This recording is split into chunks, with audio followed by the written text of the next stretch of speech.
Hello, এখন আমি 2 ohm রোধের মধ্যে দিয়ে কারেন্ট বার করব। তো এখানে কি আছে না, এখানে 6 ভোল্টের একটা ব্যাটারি আছে আর 2.8 ওহমের রেজিস্ট্যান্স আছে। এখানে একটা 0.2 মাইক্রোফ্যারাডের ক্যাপাসিটার রয়েছে এবং 4 ওহমের একটা রেজিস্টার রয়েছে। উপরে 2 ওহম আর 3 ওহম দুটো রেজিস্টার প্যারালালে কানেকশন করা রয়েছে।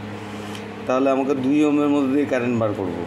তাহলে এখানে এই যে ব্রাঞ্চটা আছে, যেখানে ক্যাপাসিটার আছে, ক্যাপাসিটার ডিসিকে ব্লক করে, তার মানে এই ব্রাঞ্চটা আমরা খুলে নেব।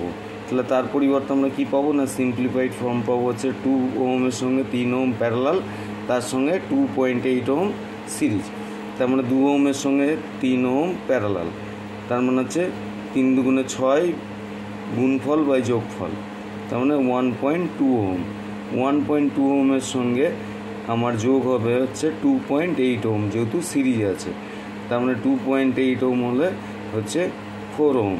4 ওহম হলে ব্যাটারি মূল কারেন্ট আই কত পাঠাবে না, আই ইকুয়াল টু পাঠাবে 6/4 এত অ্যাম্পিয়ার, সমান হচ্ছে 1.5 অ্যাম্পিয়ার। তাহলে 1.5 অ্যাম্পিয়ার কারেন্ট এত দূর আসলো, এসে এবার দুটো শাখায় ভাগ হবে।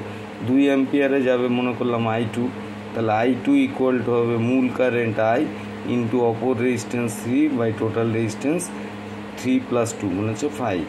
তার মানে হচ্ছে 1.5 ইন্টু 3/5, তার মানে 0.3 ইন্টু 3 ইকুয়াল টু হচ্ছে 0.9 অ্যাম্পিয়ার কারেন্ট।